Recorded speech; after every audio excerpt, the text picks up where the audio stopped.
Good evening to all dear students. कैसे हैं आप सभी? और मेरी वॉइस क्लियर आ रही है सभी को? जो स्क्रीन पर लिखा है वो भी अच्छे से दिख रहा है? सभी लोग कमेंट करके बताइए मेरी वॉइस क्लियर है। और जो स्क्रीन पर लिखा है वो भी आप लोग को अच्छे से दिख रहा है? ठीक है, ओके, बहुत अच्छा, वेरी गुड। गुड इवनिंग सभी को, गुड इवनिंग। जल्दी से सभी लोग आ जाइए, क्लास को स्टार्ट करेंगे हम लोग।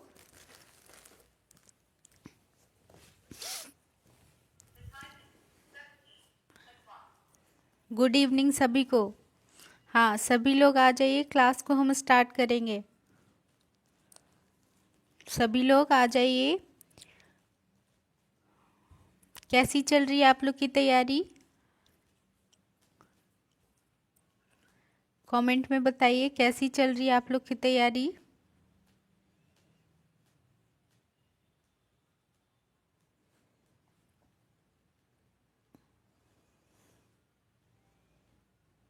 ठीक है, ओके, बहुत अच्छी बात है। सभी की अच्छी चल रही है। आप लोग देखिए, ध्यान से समझिए। आप लोग को थोड़ा अभी मेहनत करना है, उसके बाद फिर एग्ज़ाम क्वालिफाई होने के बाद आप लोग को बहुत अच्छा हो जाएगा, ठीक है? तो इसलिए अभी थोड़ा मेहनत कर लीजिए, पढ़ लीजिए अच्छे से, ठीक है? चलिए, आज की क्लास को हम स्टार्ट करते हैं। और आज की क्लास में हम चाइल्ड हेल्थ नर्सिंग सब्जेक्ट से चाइल्ड हेल्थ नर्सिंग सब्जेक्ट से जो टॉपिक करने वाले हैं वो चैप्टर हम कर रहे थे कि टीके द्वारा बचाई जाने वाली रोग, ठीक है? कई ऐसे बीमारियां होते हैं जो बच्चे में वैक्सीन्स को लगाने के बाद रोके जा सकते हैं। तो उन्हीं बीमारियों के बारे में हम पढ़ रहे थे पिछली क्लास में। आज की क्लास में हम इसी चैप्टर को कंटिन्यू करेंगे। पिछली क्लास में हमने ट्यूबरकुलोसिस के बारे में हमने डिटेल से पढ़ा था। और आज की क्लास में हम डिप्थेरिया के बारे में अच्छे से पढ़ेंगे, ठीक है? जिसको हम गलघोटू या डिप्थेरिया कहते हैं, ठीक है? तो चलिए इसके बारे में हम अच्छे से पढ़ते हैं, डिटेल से पढ़ते हैं। गलघोटू या डिप्थेरिया क्या होता है? तो देखिए, ये जो होता है कोराइनोबैक्टीरियम डिप्थेरिया, यानी कि कोराइनोबैक्टीरियम डिप्थेरियाई नामक जीवाणु द्वारा एक तीव्र संक्रामक रोग है। कैसा बीमारी है? जो कोरिने बैक्टीरियम डिप्थेरियाई के द्वारा होता है, ठीक है?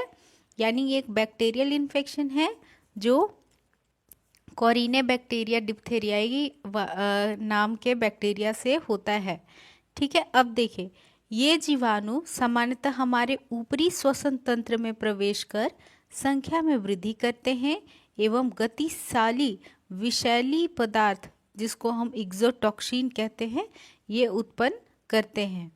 जो ये जहर होता है, विषैला पदार्थ होता है एक्सोटॉक्सिन, ये हमारे गले के उपकला कोशिकाओं को क्षय करता है, जिसको हम नेक्रोसिस कहते हैं। एक तरल एवं तंतुमय पदार्थ मुक्त करता है, जिसे कुट झिल्ली या फॉल्स मेम्ब्रेन कहते हैं। इनके अतिरिक्त यह एक्सोटॉक्सिन रक्त द्वारा ब्लड द्वारा शरीर के अन्य अंगों तक पहुंचता है और मुख्यतः हमारे हृदय, गुर्दों और केंद्रीय तंत्रिका तंत्र को प्रभावित करता है, ठीक है? अब चलिए हम इसको थोड़ा सा अच्छे से डिटेल से समझते हैं कि डिप्थेरिया जो बीमारी है, जिसको हिंदी में हम गलघोटू कहते हैं, ये क्या होता है।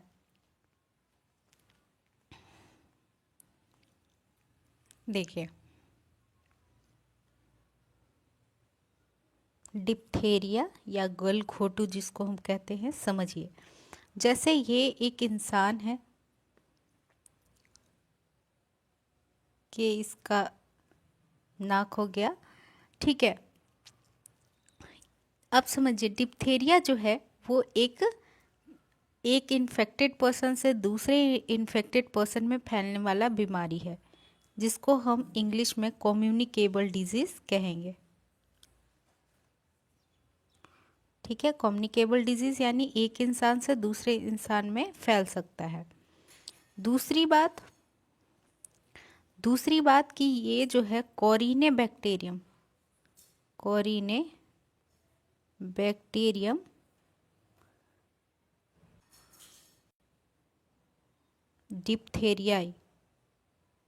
डिप्थेरियाई नाम के बैक्टीरिया के वजह से होता है। कहाँ पर होता है? अपर रेस्पिरेटरी ट्रैक्ट में, अपर रेस्पिरेटरी ट्रैक में होता है। ठीक है, यानी कि कहाँ पर होगा? तो ये अपर रेस्पिरेटरी ट्रैक में क्या क्या आता है? नोज़ आता है। ठीक है, नोज़ आएगा, नोज़ के पीछे जो फेरिंग्स है, लैरिंग्स है, उसमें ये इन्फेक्शन होता है।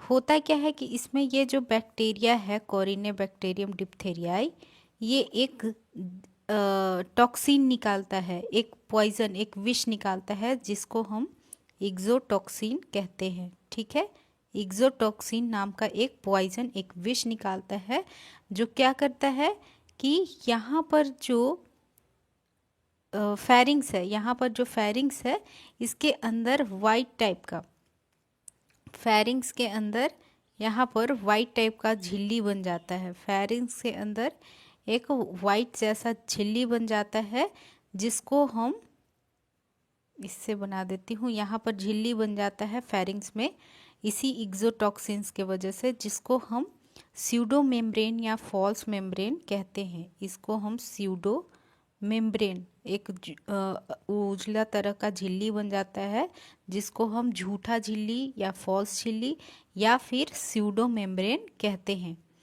इसके अलावा बात यहाँ पर यह समझने वाली है कि इस स्यूडो मेम्ब्रेन के अलावा जो यहाँ फेरिंग्स में हो रहा है ये बीमारी, फेरिंग्स में ये जो इन्फेक्शन हो रहा है, इस जगह के अलावा ये हमारे शरीर के अन्य भाग को भी इन्फेक्ट कर सकता है और भाग को भी प्रभावित कर सकता है।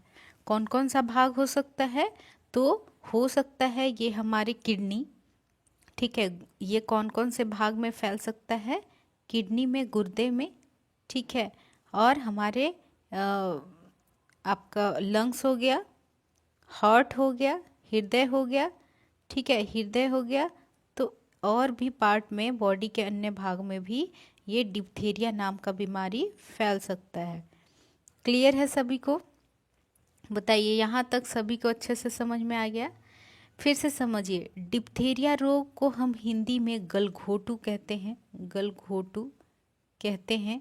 ठीक है, अब इस गलघोटू जो ये इन्फेक्शन है, ये एक इंसान से दूसरे में फैलने वाला बीमारी है, जिसको हम कम्युनिकेबल डिजीज़ कहेंगे।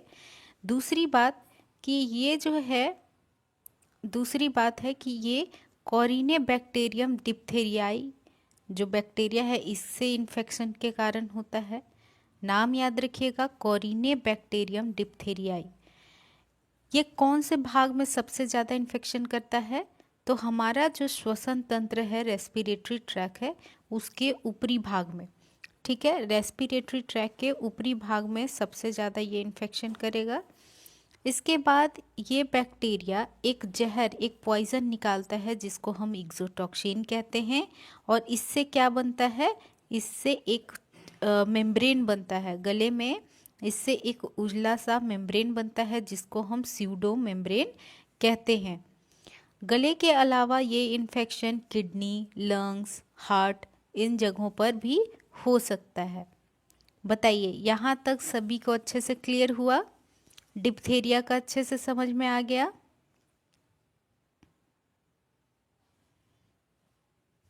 सभी को अच्छे से समझ में आ गया डिप्थेरिया क्या है? चलिए, अब बहुत अच्छी बात, अब हम इसका यहाँ तक पढ़ लिए, अब हम समझते हैं। हाँ, ये केंद्रीय तंत्रिका तंत्र पर को भी प्रभावित करेगा। ठीक है, केंद्रीय तंत्रिका तंत्र को भी प्रभावित करता है। नेक्स्ट अब चलते हैं हम लोग नेक्स्ट पॉइंट पे, कि ये संक्रमित व्यक्ति के नाक, गले, श्वसन तंत्र से निकलने वाले स्राव, इनके दूषित कपड़े, धूल कण या डस्ट पार्टिकल्स या सामान्य संक्रमण फैलने वाले पदार्थ से होता है। कैसे फैलता है एक दूसरे से, एक इंसान से दूसरे में? कोई भी सिक्रीशन निकल रहा है, कोई भी स्राव निकल रहा है इन्फेक्टेड पर्सन के शरीर से, चाहे वो नाक से निकले, गले से निकले या श्वसन तंत्र से कोई सिक्रीशन निकल रहा है, कोई स्राव निकल रहा है, या फिर इन्फेक्टेड पर्सन का कोई दूषित कपड़ा है या धूल कण है, वो जो है वो सामान्य संक्रमण फैलाने वाले पदार्थ हैं। ठीक है, आसानी से वो बीमारी को एक इंसान से दूसरे इंसान में फैला सकते हैं। ठीक है, आसानी से क्या है कि एक इंसान से दूसरे इंसान में ये बीमारी फैला सकते हैं। क्लियर है बात यहाँ तक? यहाँ तक क्लियर है सभी को? चलिए नेक्स्ट पॉइंट पे चलते हैं। नेक्स्ट पॉइंट हमारा कौन सा रहेगा? वो है कि रोगी में 14 से 18 दिन एवं वाहक में इससे अधिक संक्रामकता अवधि यानी पीरियड्स ऑफ इन्फेक्टिविटी होती है, अर्थात उक्त अवधि तक ये संक्रमण प्रसारित करने में सक्षम होते हैं। ठीक है, देखिए फिर से समझिए, ये जो बीमारी होता है ये 14 से 18 दिन में दूसरे इंसान को जो है संक्रमण फैला सकता है। कहने का मतलब इंक्यूबेशन पीरियड आपके एग्ज़ाम में पूछता है कि incubation period of diphtheria, incubation period of diphtheria ये कितना होता है? 14 से 28 दिन का होता है। ठीक है, 14 से 28 दिन का होता है इंक्यूबेशन पीरियड डिप्थेरिया का। ठीक है, इंक्यूबेशन पीरियड का क्या मतलब हुआ कि शरीर के अंदर बैक्टीरिया प्रवेश करने से लेकर जब तक कोई लक्षण दिखाई नहीं दे तब तक के पीरियड को हम इंक्यूबेशन पीरियड कहते हैं। और इस अवधि के दौरान इन्फेक्टेड पर्सन आसानी से नॉन इन्फेक्टेड पर्सन को बीमारी फैला सकता है। ठीक है, तो इसी को हम इंक्यूबेशन पीरियड कहेंगे। और ये डिप्थेरिया जैसी बीमारी के लिए 14 से 28 दिन लग जाता है टाइम। अगर क्वेश्चन आपसे ट्विस्ट करके पूछ दे कि डिप्थेरिया की बीमारी में कितने दिनों में लक्षण दिखाई देते हैं, तो आप लोग इसका आंसर क्या करोगे? कमेंट में बताइए। अगर आपको एग्ज़ाम में क्वेश्चन पूछता है, एग्ज़ाम में आपसे क्वेश्चन पूछता है कि जो डिप्थेरिया है, ये डिप्थेरिया के लक्षण दिखाई देने में, इसके सिम्टम्स शो होने में कितने टाइम लग जाता है, तो आप इसका क्या आंसर करोगे? सिम्टम्स के लिए अगर टाइम पूछे, डेट पूछे या दिन पूछे, तो क्या इसका आंसर होगा? सभी लोग कमेंट में बताइए, डिप्थेरिया के लक्षण दिखाई देने में कितना समय लगेगा?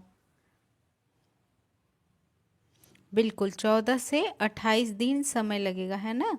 14 से 28 दिन, इसी को हम इंक्यूबेशन पीरियड भी कह लेंगे, इसी को हम डिप्थेरिया का सिम्टम शो होने का दिन भी कह लेंगे। ठीक है, क्लियर है सभी को? चलिए नेक्स्ट पॉइंट देखते हैं, वो है उद्भवन काल, यानी संक्रामक कारक के शरीर में प्रवेश से लेकर, तो ये 2 से 5 दिन का होता है। ये इंक्यूबेशन पीरियड यहाँ पर लिखा हुआ है कि इंक्यूबेशन पीरियड क्या हुआ? 2 से 5 दिन का हुआ। ठीक है, 2 से 5 दिन का उद्भवन काल होता है, उद्भवन काल होता है। और यहाँ जो है 14 से 28 दिन, ये क्या है कि वाहक में इससे अधिक संक्रामकता अवधि होती है। 14 से 28वें दिन पे सबसे ज़्यादा वो इन्फेक्शन फैला सकता है। ठीक है, लेकिन अगर इंक्यूबेशन पीरियड पूछेगा तो उसमें आप लोग कितना बताइएगा? 2 से 5 दिन। ठीक है, 2 से 5 दिन।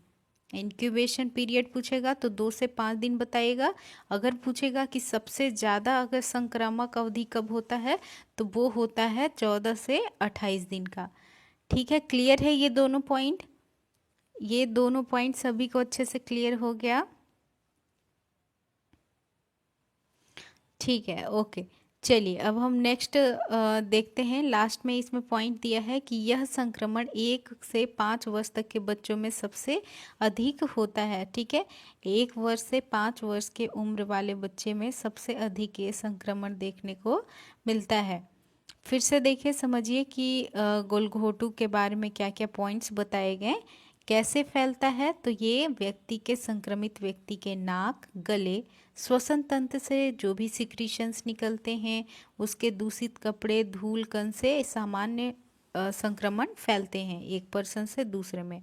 दूसरी बात कि ये 14 से 28 दिन में सबसे ज़्यादा संक्रामकता अवधि होता है, फैलने की अवधि होता है। और तीसरी बात कि ये 2 से 5 दिन जो होता है इसका इंक्यूबेशन पीरियड होता है, ठीक है। यानी कि शरीर में लक्षण कब दिखाई देंगे? 5वें दिन पे, ठीक है। 2 से 5वें दिन पे, इन्फेक्शन के 2 से 5वें दिन पे ये इंक्यूबेशन पीरियड जो हम कह रहे हैं वो लक्षण दिखाई देंगे। क्लियर है? इसके अलावा यह संक्रमण जो है 1 वर्ष से 5 वर्ष के बच्चों में सबसे अधिक होता है, ठीक है। 1 वर्ष से 5 वर्ष के बच्चों में सबसे अधिक ये संक्रमण देखने को मिलता है। तो यहाँ तक सभी को अच्छे से क्लियर हो गया। डिप्थेरिया या गलघोटू यहाँ तक समझ में आ गया। इंट्रोडक्शन, कैसे फैलेगा, किसमें सबसे ज़्यादा चांस है, और इसका इंक्यूबेशन पीरियड कितना होता है, ठीक है। चलिए, वेरी गुड। अब समझते हैं चिन्ह एवं लक्षण, ठीक है। जो ये संक्रमण होता है, ये संक्रमण में हमें क्या क्या चिन्ह और लक्षण दिखाई देंगे उसके बारे में हम समझते हैं, ठीक है। तो चलिए, इसमें है व्यापक अभिव्यक्तियों, ठीक है। व्यापक अभिव्यक्तियों के लिए जो है क्या क्या चिन्ह लक्षण दिखाई देगा कि इसमें इंसान को कोई भी इन्फेक्शन हो, सबसे पहले जो होता है वो है फीवर, ठीक है, बुखार। सबसे पहले जो होगा वो है फीवर या बुखार।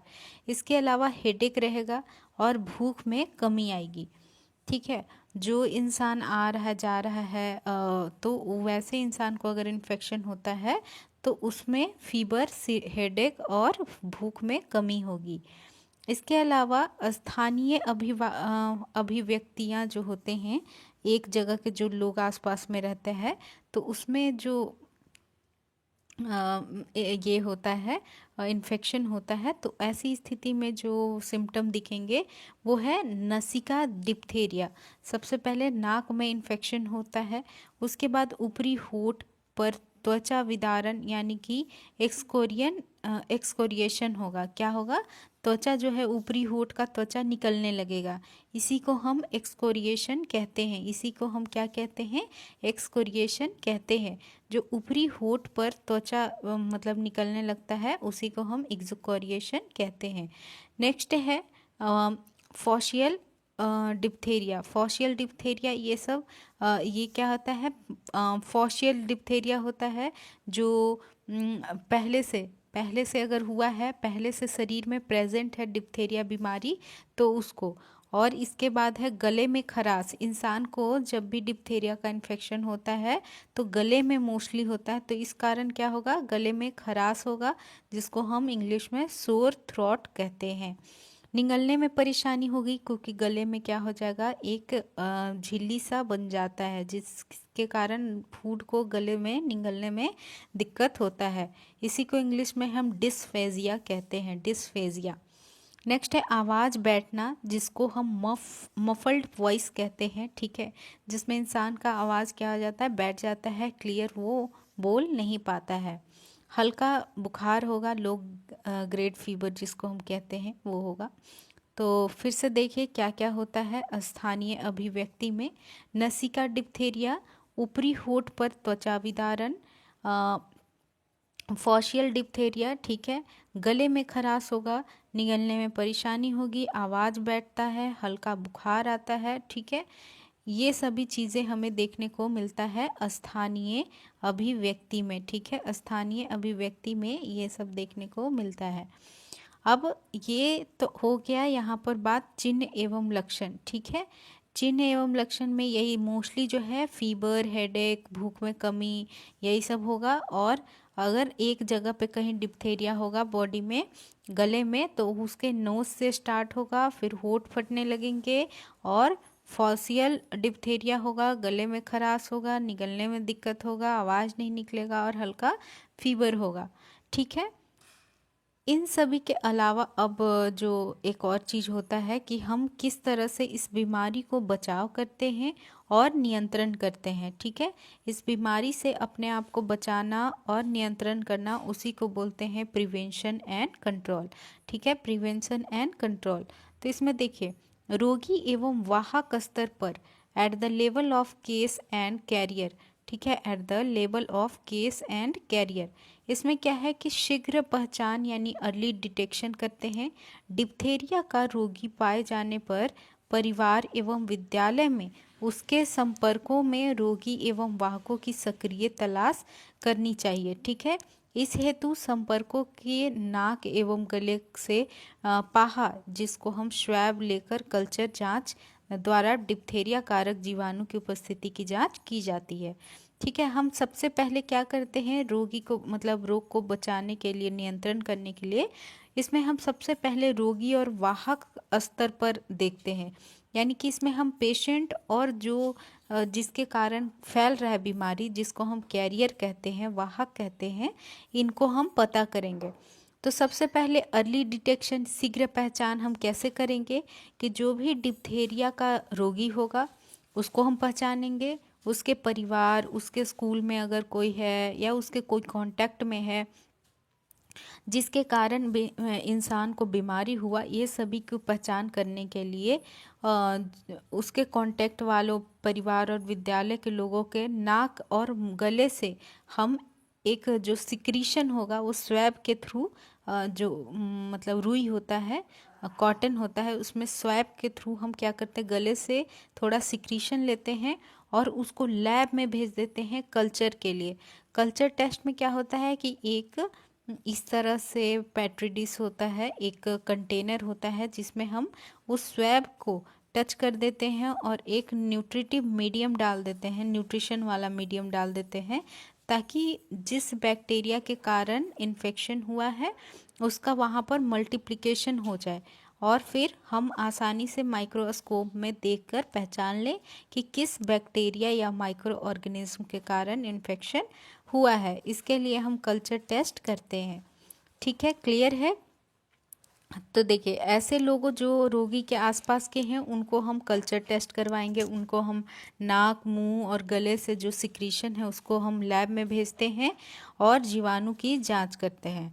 नेक्स्ट अब चलिए, सबसे पहले तो काम करना है कि अर्ली डिटेक्शन करना है, जल्द से जल्द शीघ्र पता करना है। इसके बाद हम पृथक्करण करते हैं, आइसोलेशन करते हैं।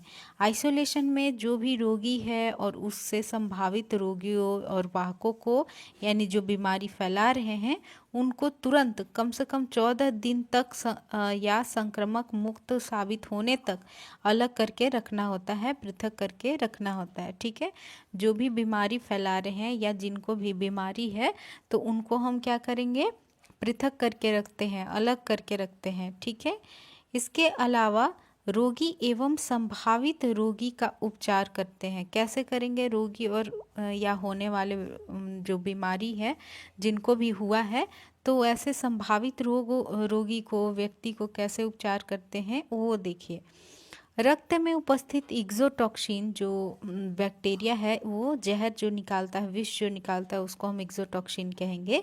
उसको उदासीन करने के लिए, उसको जहर को ख़त्म करने के लिए, न्यूट्रलाइज करने के लिए उसमें तुरंत आधा से 2 घंटे के अंतराल पर डिप्थेरिया एंटीटॉक्सिन की 2 विभाजित खुराक, यानी कि 10,000 से 1 लाख तक, 10,000 से 1 लाख तक जो यूनिट है, इतना यूनिट का खुराक हम बीमारी की गंभीरता के अनुसार IM या IV देते हैं, ठीक है। ये कारक जो होता है वो जीवाणु की संख्या में वृद्धि को सीमित करता है और टॉक्सिन के निर्माण को भी रोकने का काम करता है। क्लियर है, यहाँ तक अच्छे से समझ में आया। चलिए, संक्रमण के फैलाव को रोकने हेतु प्रोकेन पेनिसिलिन यानी कि 3 to 6 लाख यूनिट जो है IM दिन में 2 बार निगलने में सक्षम होने तक, तत्पश्चात मुख द्वारा पेनिसिलिन 125 to 250 mg प्रत्येक 6 घंटे पर, 6 घंटे पर, एरिथ्रोमाइसिन 30 mg to 1 मतलब पर kg पर डे कुल 14 दिन तक दिया जाता है, ठीक है। अब देखिए यहाँ पर कौन कौन सी दवाई बताई गई है वो मैं आपको बता देती हूँ।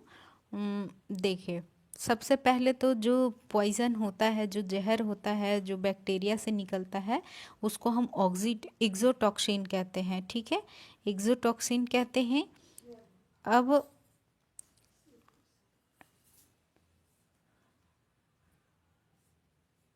चलिए यहाँ पर समझिए सभी लोग, यहाँ पर सभी लोग ध्यान दीजिए क्या बोला जा रहा है, समझाया जा रहा है।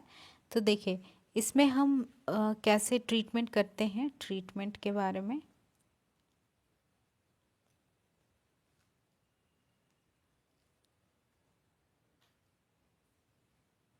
देखिए। इसमें सबसे पहले तो हम एक्सोटॉक्सिन को ख़त्म करने के लिए हम जो डिप्थेरिया को के जो पॉइज़न है, जहर है, उसको न्यूट्रलाइज करने के लिए हम पहले तो इसमें सबसे पहले हम डिप्थेरिया के टॉक्सिन को ख़त्म करने के लिए क्या है, डिप्थेरिया का एंटी टॉक्सिन, डिप्थेरिया का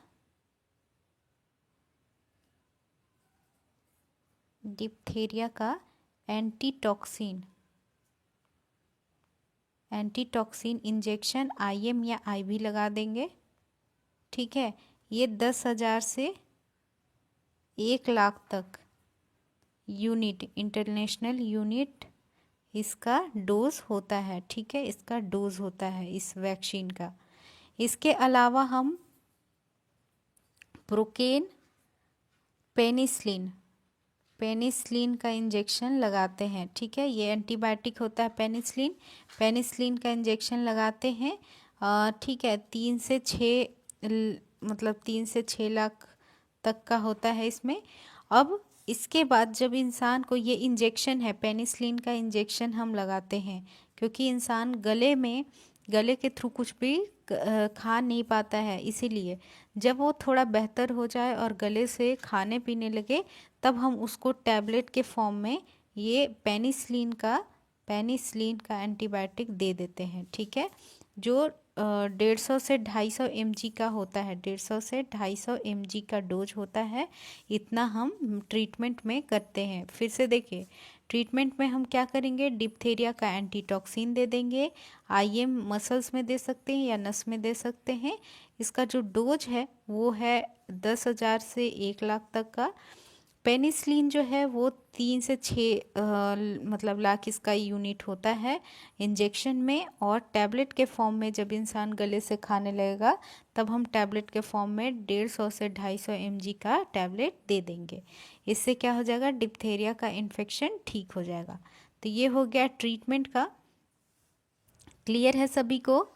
अब चलिए, अब है कि सहारात्मक उपचार हम क्या करेंगे, यानी कि जो बेसिक जैसे ट्रीटमेंट के अलावा हम उसके साथ साथ और क्या क्या कर सकते हैं। इसमें हम 2 से 3 सप्ताह तक बिस्तर में आराम करने के लिए पेशेंट को कहेंगे। उच्च ऊर्जा वाला भोजन देंगे जिससे कि शरीर में काफ़ी ताकत मिले, ऊर्जा मिले। बुखार होने पर बुखार रोधी औषधियाँ देते हैं, एंटीपायरेटिक मेडिसिन देते हैं। एंटीबायोटिक पेनिसिलिन एवं एरिथ्रोमाइसिन द्वारा रोग निरोधक उपचार देते हैं। ठीक है, इसमें हम एंटीबायोटिक मेडिसिन में हम पेनिसिलिन देते हैं। ठीक है, और इरिथ्रोमाइसिन भी देते हैं। इसमें हम गले के इन्फेक्शन में हम इरिथ्रोमाइसिन टैबलेट और पेनिसिलिन का यूज़ करते हैं। तो ये हो गया बुखार के लिए और बैक्टीरिया को मारने के लिए। भोजन के लिए हम ऊर्जा के लिए हम अच्छा भोजन देंगे और 2 से 3 सप्ताह तक आराम करवाएंगे पेशेंट से। ठीक है, तो इस तरह से हम सहायक उपचार करके और जो डिप्थेरिया है उस इन्फेक्शन को ठीक रख सकते हैं। क्लियर है बात सभी को? बताइए, डिप्थेरिया अच्छे से सभी को समझ में आ गया? इसके साइन सिम्टम, इसका जो इंक्यूबेशन पीरियड है, डिप्थेरिया कैसे हो रहा है, ये सभी चीज़ें अच्छे से समझ में आ गया। देखिए इसमें क्या क्या है डिप्थेरिया में कि ये किस जीवाणु से हो रहा है, तो ये है कॉरिनेबैक्टीरियम डिप्थेरिया। इससे एक जहर विषैला पदार्थ निकलता है जिसको एक्सोटॉक्सिन कहेंगे। ये कहाँ कहाँ पर शरीर में फैलता है, जो है ये गले में एक फॉल्स मेम्ब्रेन बनाता है, झिल्ली बनाता है, जिसको हम फॉल्स मेम्ब्रेन या स्यूडो मेम्ब्रेन कहते हैं। ये जो है ये हृदय से गुर्दों में और हृदय के तंत्रिका तंत्र को प्रभावित करता है, ठीक है। अब इसके अलावा हमने इसमें देखा कि ये कैसे फैलता है एक इंसान से दूसरे इंसान में। 14 से 28 दिन में सबसे अधिक फैलने का समय होता है। इसके अलावा ये शरीर में सिम्टम जो है 2 से 5 दिन के अंदर स्टार्ट हो जाता है, जिसको हम इंक्यूबेशन पीरियड कहते हैं, और ये 1 वर्ष से 5 वर्ष तक के बच्चों में अधिक होता है, ठीक है। जो 1 वर्ष से 5 वर्ष के बच्चे होते हैं उसमें सबसे अधिक माना जाता है ये इन्फेक्शन। क्लियर है सभी को? बताइए, सभी को यहाँ तक क्लियर है? अब इसके अलावा हमने इसके चिन्ह और लक्षण देखे थे, साइन और सिम्टम देखे थे, जिसमें बुखार, सिर दर्द और भूख में कमी देखा था। स्थानीय अभिव्यक्ति में हमने क्या क्या सिम्टम देखे थे कि नाक में इन्फेक्शन हो जाएगा, ऊपरी होंठ फट जाएगा, फाउशियल डिप्थेरिया हो जाएगा, गले में खराश होगा, ठीक है। इसके अलावा निगलने में परेशानी होता है, आवाज़ बैठ जाता है, बुखार धीरे मतलब कम डिग्री का बुखार लगता है। ये सब सिम्टम देखें। अब इसको हम कैसे बचाव करेंगे, कैसे कंट्रोल करते हैं, इसके लिए रोगी और उसके जो बीमारी को फैला रहा है उन दोनों को पहले जितना जल्दी हो सके अर्ली पता करते हैं, पहचानते हैं। पहचानने के लिए हम उनके नाक एवं गले से स्वैब के थ्रू कल्चर टेस्ट के लिए लैब में भेजेंगे बीमारी को पता करने के लिए। दूसरी बात है, इसको ऐसे रोगियों को हम अलग करके रखते हैं कम से कम 14 दिन या उससे अधिक दिन, जब तक कि वो ठीक नहीं हो जाए, तो दूसरे लोगों को बीमारी नहीं फैलाएगा। क्लियर है बात यहाँ तक? इसके अलावा है कि रोगी को संभावित रोगी का उपचार कैसे हम करेंगे। इसमें हम एक्सोटॉक्सिन को उदासीन करने के लिए डिप्थेरिया एंटीटॉक्सिन देते हैं, और इसमें हम प्रोकेन पेनिसिलिन देते हैं एंटीबायोटिक, ठीक है। और जब गले से इंसान निगलना स्टार्ट करेगा तो उसको हम मुंह के द्वारा पेनिसिलिन का मतलब मेडिसिन देते हैं, एरिथ्रोमाइसिन टैबलेट देते हैं, ठीक है। 14 दिन तक देना होता है। इसके बाद हमने कुछ सकारात्मक उपचार भी देखे, जैसे कि 2 से 6 सप्ताह तक बिस्तर पे आराम करवाना है, अच्छा भोजन देना है जिसमें प्रचुर मात्रा में ऊर्जा हो। बुखार को ठीक करने के लिए हम एंटीपायरेटिक यानी कि बुखार के लिए हम बुखार ठीक करने के लिए एंटीपायरेटिक दवा देंगे। एंटीबायोटिक में हम पेनिसिलिन और एरिथ्रोमाइसिन जैसे एंटीबायोटिक्स का यूज़ करते हैं। तो ये जो डिप्थेरिया बीमारी है ये हो गया कंप्लीट, जो टीके के द्वारा रोकी जा सकती है, और इसके ये हमने डिटेल से पढ़ लिया। अब सभी लोग कमेंट करके बताइए कि यहाँ तक किन्हीं को भी कोई डाउट। डिप्थेरिया जो बीमारी है वो सभी को अच्छे से क्लियर हुआ? सभी को क्लियर हुआ डिप्थेरिया?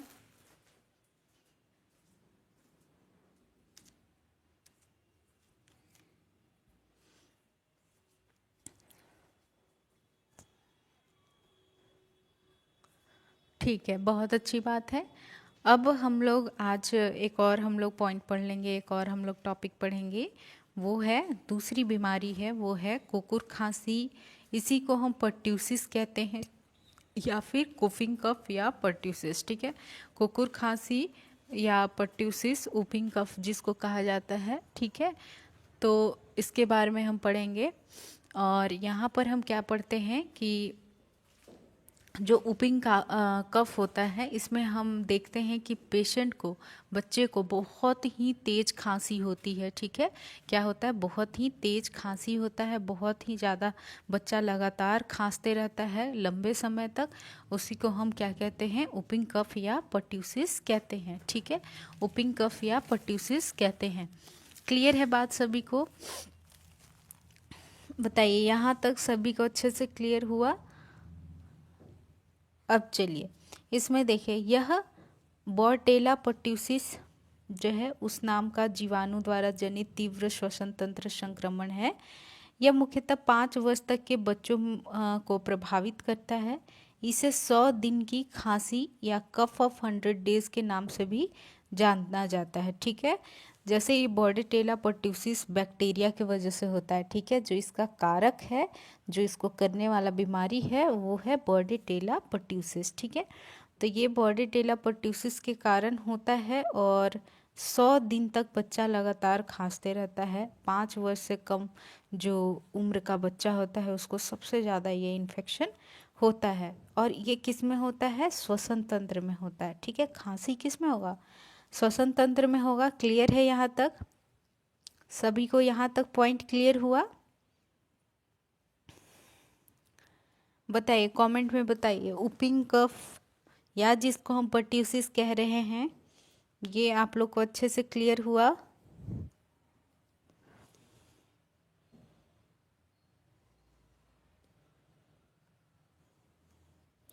ठीक है, अब हम चलते हैं नेक्स्ट पॉइंट पे। इस बीमारी के बारे में ये समझिए कि कुकुर खांसी के लिए जिम्मेदार जीवाणु श्वसन तंत्र की सतही उपकला पर वृद्धि एवं विकास कर श्लेष्मा झिल्ली को प्रदाहित करते हैं एवं स्थानीय ऊतकों का क्षय करते हैं, ठीक है। ये जो इन्फेक्शन करता है जिस जगह पे हमारे श्वसन तंत्र में, जैसे गला हो गया, ट्रैकिया हो गया, तो उसके अंदर का, सबसे अंदर का जो झिल्ली है, जो उपकला है, एपिथेलियल लेयर है, वहीं पर वो जो बैक्टीरिया है वो मल्टीप्लाई करेगा और मल्टीप्लाई करके अंदर की झिल्ली को मतलब खराब कर देगा, ख़त्म कर देगा, क्षय कर देगा, जिसको हम नेक्रोसिस कहते हैं, ठीक है। क्लियर है बात यहाँ तक? चलिए अब देखिए, इसके बाद है कि इसकी शुरुआत हल्के बुखार एवं परेशान करने वाली खांसी से होती है, ठीक है। जो इसका स्टार्टिंग है वो कैसे होता है? हल्का फीवर से होता है और खांसी से होता है, ठीक है। फीवर से होगा और कफ से होगा, ठीक है। फीवर से होगा और कफ से होगा, जो कि धीरे धीरे खांसी के दौरों यानी कि पैरोक्सिमल कफ जो होता है उसमें परिवर्तित हो जाती है, ठीक है। पैरोक्सिमल कफ में ये परिवर्तित हो जाता है। ये दौरे एक विशिष्ट आवाज़ जैसे कि उफ, उफ जो होता है, यानी कि खुफ जिसको हम कहते हैं, उसमें परिवर्तित होता है और उसी पर समाप्त होता है, ठीक है। तो इसमें क्या होता है? पैरोक्सिमल कफ होता है, जो कि धीरे धीरे खांसी के दौरों में परिवर्तित होते जाता है, ठीक है।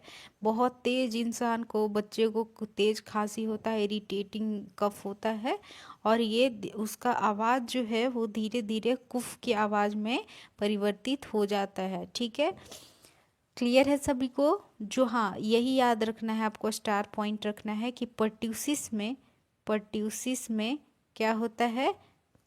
उफ की आवाज़ आती है। कुफ या उफ कहिए, कुफ की आवाज़ आती है, ठीक है। बच्चा जब खांसता है तो लास्ट में उसके गले से ये आवाज़ निकलती है। नेक्स्ट अब देखिए, ये मुख्यतः बॉर्डेटेला पर्ट्यूसिस एवं कुछ मामलों में 5% से कम मामलों में बॉर्डेटेला पैरापर्ट्यूसिस नामक जीवाणु द्वारा जनित होता है। अब कैसे होता है ये बीमारी? तो हमने पहले ही देखा, ये बॉर्डेटेला पर्ट्यूसिस, बी पर्ट्यूसिस का मतलब क्या है? बॉर्डेटेला पर्ट्यूसिस के कारण होता है, ठीक है। 5% से कम मामलों में बॉर्डेटेला पैरापर्ट्यूसिस के कारण होता है ये बीमारी।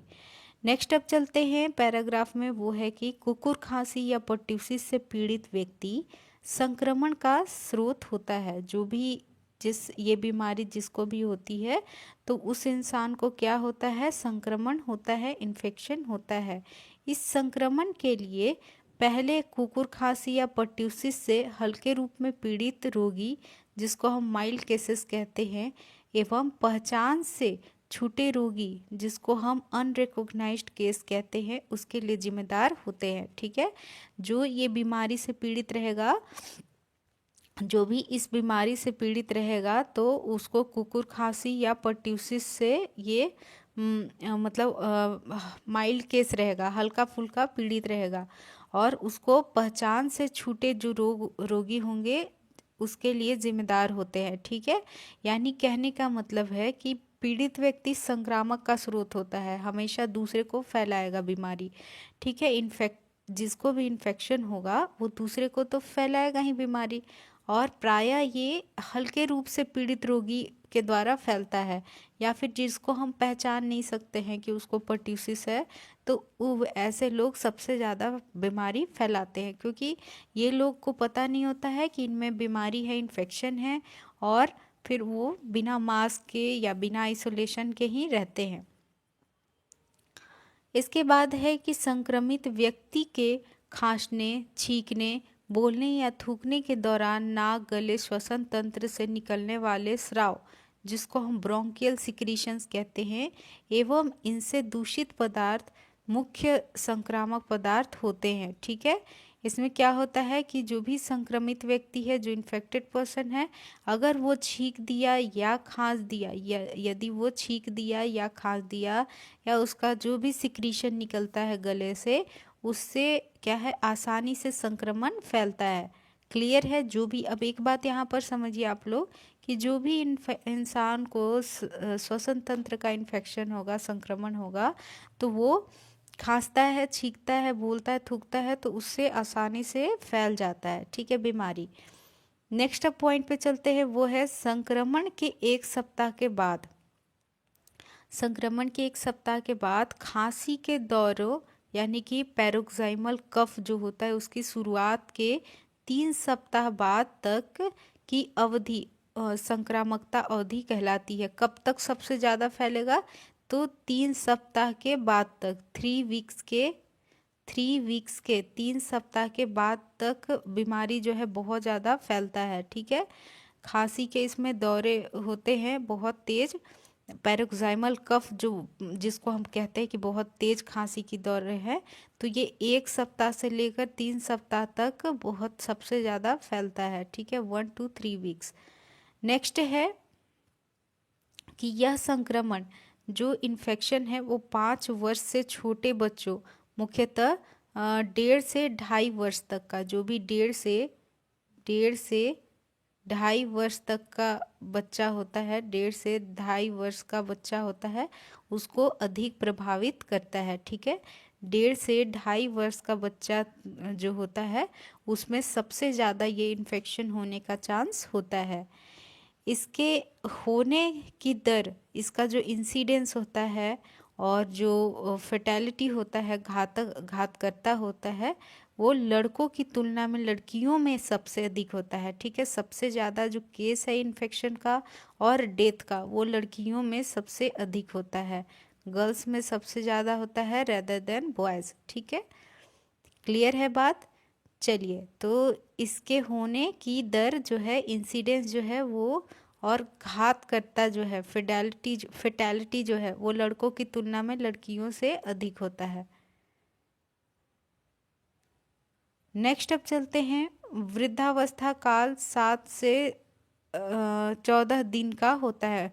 जो वृद्धावस्था होता है, यानी कि इसमें कैसे कितने दिन में दूसरे लोग में फैल सकता है, वो है 7 to 14 डेज। ठीक है, 7 to 14 डेज इसका क्या होता है, इंक्यूबेशन पीरियड। बताई थी आप सभी को इंक्यूबेशन पीरियड क्या होता है।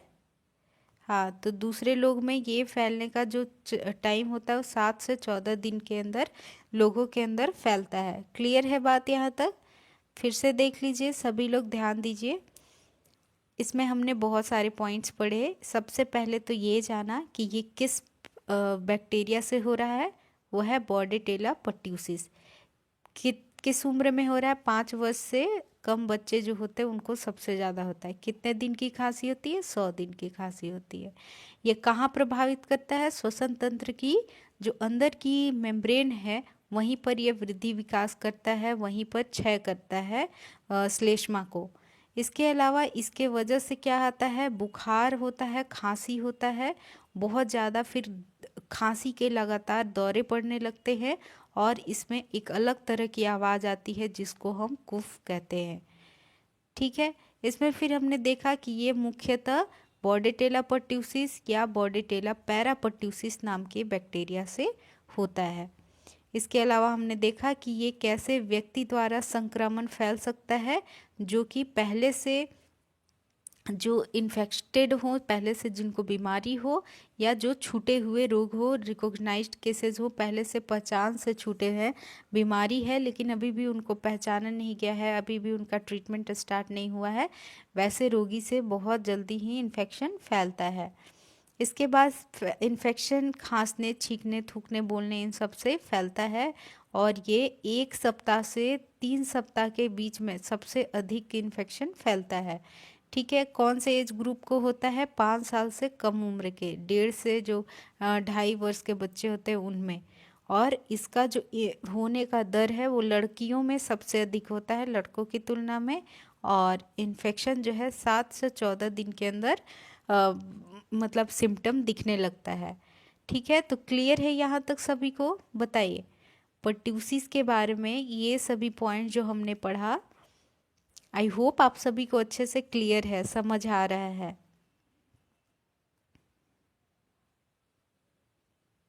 ठीक है, क्लियर है।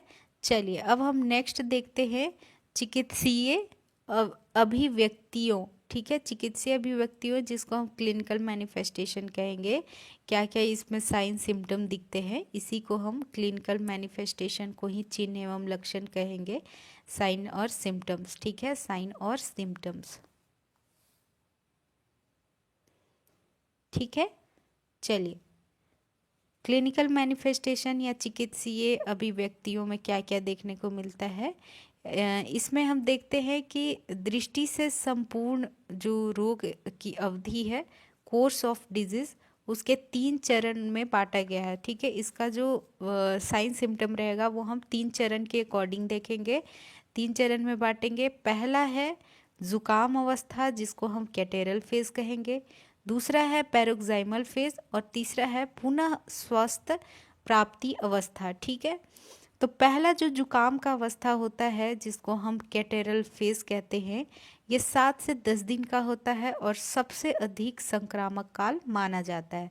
इस 7 से 10 दिन में एक इंसान से दूसरे इंसान में बीमारी फैलने का चांस सबसे अधिक होता है। इसके अलावा दूसरा जो इसका साइन सिम्टम के अकॉर्डिंग टाइप है वो है दौरा अवस्था जिसको हम पैरोक्साइमल फेज कहते हैं। ये चरण 2 से 4 सप्ताह तक का होता है, 1 महीने तक का होगा। इस चरण में रोगी को तेज, कष्टदायक और विस्फोटक खांसी के दौरे पड़ते हैं, बहुत ही तेज और विस्फोटक खांसी के दौरे पड़ेंगे। इस दौरान बच्चा सांस नहीं ले पाता है, बेचैनी दिखाई देता है, खांसते खांसते जो चेहरा है वो लाल हो जाता है। ठीक है, खांसते खांसते चेहरा क्या हो जाएगा? बिल्कुल रेड हो जाता है, लाल हो जाता है। ठीक है, क्लियर है सभी को? यहाँ तक क्लियर हुआ? पैरोक्साइमल फेज में क्या हुआ कि 2 से 4 सप्ताह का दौरान में सबसे अधिक ये मतलब बहुत तेज और अधिक खांसी के दौरे पड़ते हैं, बच्चा सांस नहीं ले पाएगा और बेचैन रहेगा और खांसते खांसते चेहरा रेड हो जाएगा, लाल हो जाएगा। ठीक है, तीसरी बात की तीसरा इसमें जो है टाइप वो है पुनः स्वास्थ्य प्राप्ति अवस्था जिसको हम कन्वर्जेंट फेज कहते हैं। ये चरण जो होता है ये भी 2 से 4 सप्ताह या उससे अधिक लंबा समय हो सकता है। इसमें खांसी के दौरों के बीच का अंतराल धीरे धीरे बढ़ते जाता है, यानी अब खांसी जो है कम होते जाएगा, गंभीरता कम होते जाएगा, और उल्टी की बारंबारता घट जाती है, इसमें अब उल्टी भी कम हो जाएगा। बच्चे को भूख एवं सामान्य स्थिति में निरंतर सुधारक आता है। ठीक है, क्या होता है इसमें? बच्चे को भूख लगता है और सामान्य स्थिति में निरंतर यानी लगातार सुधार होते रहता है, लगातार इसमें क्या होता है? सुधार होते रहता है। तो ये चीज़ें मतलब होती है जैसे जैसे सिम्टम्स मतलब दिन बढ़ते जाता है, सिम्टम धीरे धीरे ठीक होते चला जाता है। लेकिन काफ़ी ये 3 फेज में डिवाइड किया गया साइन सिम्टम को, तो आप इसको ध्यान से समझिएगा और पढ़िएगा। ठीक है, रिवीजन हम कर लेते हैं दोबारा से। 3 चरण कौन कौन से हैं? पहला है जुकाम का चरण जो 7 से 10 दिन का होगा और सबसे ज़्यादा इन्फेक्शन फैलाने वाला होगा। इसको क्वेश्चन मार्क कर लीजिए, यहाँ से क्वेश्चन पूछ सकता है कि जो पर्ट्यूसिस है वो कितने से कितने दिन में सबसे ज़्यादा फैलता है, और उस फेज़ को, उस अवस्था को हम क्या कहते हैं? वो है कैटेरल फेज। 7 से 10 दिन का। नेक्स्ट दूसरा जो फेज़ है वो है दौरा अवस्था या पैरोक्साइमल फेज़। ये 2 से 4 सप्ताह का होता है और इसमें तेज और कष्टदायक विस्फोटक खांसी होता है। सांस लेने में दिक्कत इसमें मतलब जो है बच्चे को नहीं ले पाता है सांस, बेचैनी होता है, खांसते खांसते चेहरा लाल हो जाता है। और तीसरी जो अवस्था हमने देखा वो कौन सा है, पुनः स्वास्थ्य प्राप्ति अवस्था, ठीक है, जिसको हम कन्वर्जेंट फेज कहते हैं। ये कितने दिन का होता है, ये जो है 2 से 4 सप्ताह या उससे अधिक लंबा समय तक होगा। इसमें खांसी के दौरों के बीच का अंतराल धीरे धीरे बढ़ेगा, गंभीरता घटेगा, वोमिटिंग कम होगा, भूख एवं सामान्य स्थिति में निरंतर सुधार दिखाई देगा। ठीक है, ठीक है। तो ये 3 अवस्था सभी को अच्छे से समझ में आ गया। कौन कौन सा है फिर से बोलिए। Catarrhal phase very very important, paroxysmal phase सबसे डेंजरस होता है, और उसके बाद जब ठीक होने लगता है तो वो होता है पुनः स्वास्थ्य प्राप्ति अवस्था। अब चलते हैं इसका पर्ट्यूसिस जो बीमारी है उसको हम कैसे बचाव करेंगे, कैसे नियंत्रण करते हैं, प्रिवेंशन एंड कंट्रोल कैसे करेंगे इसका प्रिवेंशन और कंट्रोल। सबसे जो पहला स्तर पे काम होगा वो है रोगी के स्तर पे, कैसे हम इस बीमारी को ठीक करेंगे। तो eight the level of cases, इसमें हम सबसे जितना जल्दी हो सके बीमारी और केस का पता करेंगे कि किन लोग को पर्ट्यूसिस या कुकुर खांसी है, या जिसके परिवार में समुदाय में है, जिसके संपर्क में है, उन लोगों के नाक और गले से स्वैब से लेकर हम और कल्चर के लिए भेजते हैं, और बैक्टीरियोलॉजिकल टेस्ट करवाते हैं। ठीक है, बैक्टीरियोलॉजिकल टेस्ट से हम वही जांच के लिए भेजते हैं उनके सिक्रीशंस को लेकर नाक से गले से, कि पता चल सके किसको किसको इन्फेक्शन हुआ है। इसके बाद वैसे लोगों को हम अलग कर देते हैं। ठीक है, संक्रमित बच्चों को जो बच्चों में पाया जाता है तो उनको अन्य बच्चों से अलग रखते हैं। अब समझिए कि इसमें हम क्या क्या ट्रीटमेंट देते हैं, किस कौन कौन सा मेडिसिन देते हैं, उस पर अगर बात करें तो इसमें हम उपचार में जो है इसमें हम द्वितीयक जीवाणु संक्रमण रोकने हेतु, यानी कि जो सेकेंडरी बैक्टीरियल इन्फेक्शन होता है उसको रोकने के लिए 14 दिन तक मुंह द्वारा इरिथ्रोमाइसिन देते हैं। Erythromycin very very effective. Erythromycin जो एंटीबायोटिक होता है ये 40 से 50 mg पर kg हर दिन देना है। एक 4 खुराक में हम इसको विभाजित करेंगे, चार खुराक में विभाजित करके 40 से 50 mg बच्चे को देना है 14 दिन तक के लिए। ठीक है, मुंह से ये टैबलेट दिया जाता है इरिथ्रोमाइसिन का, जो कि गले के कोई भी इन्फेक्शन को ठीक करने में सक्षम होता है। इसके अलावा हम एंटीबायोटिक के अलावा खांसी की तीव्रता और कष्ट को कम करने के लिए श्वसन नलिकाओं में फैलाव उत्पन्न करने वाली औषधियाँ देते हैं। क्या कौन सा मेडिसिन देते हैं जो श्वसन नलिकाओं को फैलाए, जैसे कि नेबुलाइजेशन द्वारा साल्ब्यूटामोल का देना। नेबुलाइजर मशीन होता है भाप जिसके द्वारा दिया जाता है, उसी में हम साल्ब्यूटामोल इन मेडिसिन को डाल देते हैं और वो फिर वेपर के थ्रू, ठीक है, भाप के द्वारा वो श्वसन तंत्र में चला जाता है। इसके बाद मुंह द्वारा साल्ब्यूटामोल हम देंगे 0.3 to 0.5 mg पर kg पर डे 3 विभाजित खुराक में देते हैं। 3 खुराक में हम साल्ब्यूटामोल देते हैं। इसके अलावा जटिलताओं की शीघ्र पहचान करने के लिए उनका विशिष्ट उपचार करते हैं। ठीक है, जैसे ही कॉम्प्लिकेशन बहुत ज़्यादा अगर होता है तो उसको हम तुरंत ट्रीटमेंट करने के लिए और हम स्पेसिफिक ट्रीटमेंट करवाते हैं। ठीक है, जल्दी से जल्दी उसका उपचार करवाते हैं। देखिए, ट्रीटमेंट में हमने एरिथ्रोमाइसिन का टैबलेट 14 दिन के लिए दे दिया। ठीक है, इसके बाद हमने नेबुलाइजेशन करवाया, साल्ब्यूटामोल दिया। मुंह से भी साल्ब्यूटामोल देते हैं और भाप के थ्रू भी। अगर बहुत ज़्यादा जटिलता हो तो उसके लिए हम उचित उपचार करते हैं। इसके बाद है कि संक्रमण को फैलने से रोकने हेतु निम्न उपाय करते हैं। संक्रमण को रोकने के लिए हम कौन कौन सी उपाय करते हैं। खांसते, छींकते या बोलते समय नाक मुंह पर रुमाल रखना है। दूषित वस्तुओं का विसंक्रमण या उचित निस्तारण करना होता है, ठीक है। यानी कि खांसते समय, छींकते समय मुंह पर रुमाल तो रखना ही है। इसके अलावा कोई भी इन्फेक्टेड मतलब वस्तु रहेगा, इन्फेक्टेड थिंग्स होगा, उसको डिसइंफेक्ट करना है, उचित उसका निस्तारण करना है। अब हम अगर बात करते हैं संपर्क के स्तर पे, यानी कि जो लोगों से इन्फेक्टेड पर्सन का कांटेक्ट हुआ है तो उनको हम कैसे ठीक करेंगे। तो शिशुओं एवं छोटे बच्चों को रोगी से दूर रखना चाहिए और उनको एंटीबायोटिक देंगे, जैसे इरिथ्रोमाइसिन या एम्पिसिलिन, ठीक है। तो ये भी एक रोग निरोधक उपचार होता है, बीमारी ठीक करने के लिए होता है। इसके अलावा समुदाय स्तर पर हम क्या करेंगे, समुदाय स्तर पर हम करते हैं इस पे कि 12, 27 एवं 3 माह पर पेंटावैलेंट वैक्सीन की 3 खुराक देते हैं, ठीक है। 12 महीने, 27 महीने और मतलब 12 सप्ताह, 27 सप्ताह और 3 महीने के, और सॉरी ये वीक्स नहीं होगा यहाँ, जैसे कि 3 हम पेंटावैलेंट का 3 खुराक देते हैं, ठीक है। एक मतलब 3 महीने पे देते हैं, 2.5 महीने पे देते हैं, है ना। तो 3 खुराक देंगे और इसमें 5 बीमारियों से बचाने के लिए हम देते हैं डीपीटी। और इसमें हम कौन कौन सा, डीपीटी, एचआई मतलब हिब होता है, हीमोफाइलस इन्फ्लुएंजा और हेपेटाइटिस बी, ठीक है। तो ये 5 बीमारियों, diphtheria, pertussis, tetanus, Haemophilus influenza और हेपेटाइटिस बी, इन 5 बीमारियों से बचाने के लिए हम पेंटावैलेंट वैक्सीन की 3 खुराक देते हैं। सामुदायिक स्तर पे हम वैक्सीनेशन ही करते हैं, ठीक है। और 16 से 24 माह एवं 5 से 6 साल पर डीपीटी बूस्टर का खुराक 2 खुराक दे देते हैं, ठीक है।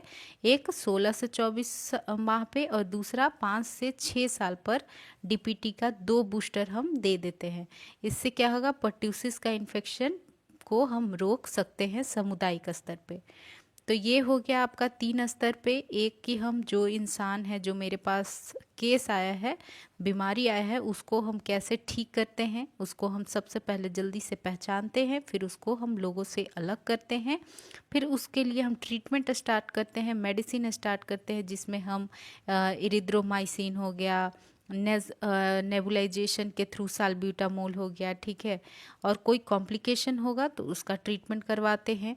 संक्रमण को फैलने से रोकने के लिए हम बोलते हैं कि खांसते, छींकते या बोलते समय नाक मुंह पर रुमाल रखना है, दूषित वस्तुओं को अच्छे से क्लीन करना है। कॉन्टैक्ट लेवल पे, यानी जो जो उसके आसपास के बच्चे हैं उनको दूर रखते हैं और एंटीबायोटिक दे देते हैं। सामुदायिक स्तर पे हम वैक्सीन देते हैं 12 से 27 वीक्स एवं 3 महीने पर पेंटावैलेंट का 3 खुराक देंगे। इसके अलावा 16 से 24 माह पर हम एक बूस्टर डोज देंगे डीपीटी का और दूसरा बूस्टर डोज देते हैं 5 से 6 साल पर। क्लियर है बात? सभी लोगों को यहाँ तक अच्छे से क्लियर हुआ? कमेंट करके बताइए। आज की क्लास में हमने 2 टॉपिक अच्छे से क्लियर किया है, ठीक है। डिप्थेरिया और पर्ट्यूसिस, जिसको हम गलघोटू कहते हैं, पर्ट्यूसिस को हम कुकुर खांसी कहते हैं। तो आज की क्लास में हम डिप्थेरिया एंड पर्ट्यूसिस 2 बीमारियों के बारे में आज की क्लास में पढ़ा। इसके इंट्रोडक्शन, कैसे फैलता है, क्या होता है, किससे फैलता है, कितने दिन में ये दूसरे लोगों को संक्रमण फैला सकता है, इसका साइन सिम्टम क्या है, इसका कॉजेटिव एजेंट कौन सा होता है, किस कारण से बीमारी होता है, ठीक है। कॉजेटिव एजेंट कहने का मतलब कौन सा बैक्टीरिया से हो रहा है, डिप्थेरिया कौन से बैक्टीरिया से होता है, पर्ट्यूसिस कौन से बैक्टीरिया से होता है।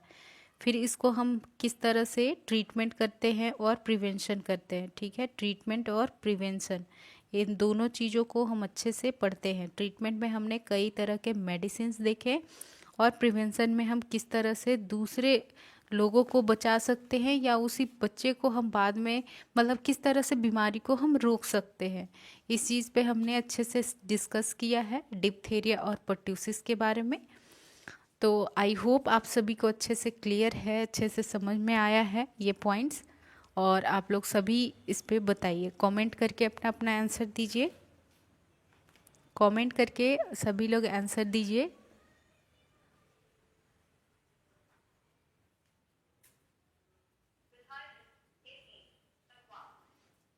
चलिए ठीक है, बहुत अच्छी बात है, सभी को क्लियर है, समझ में आ गया।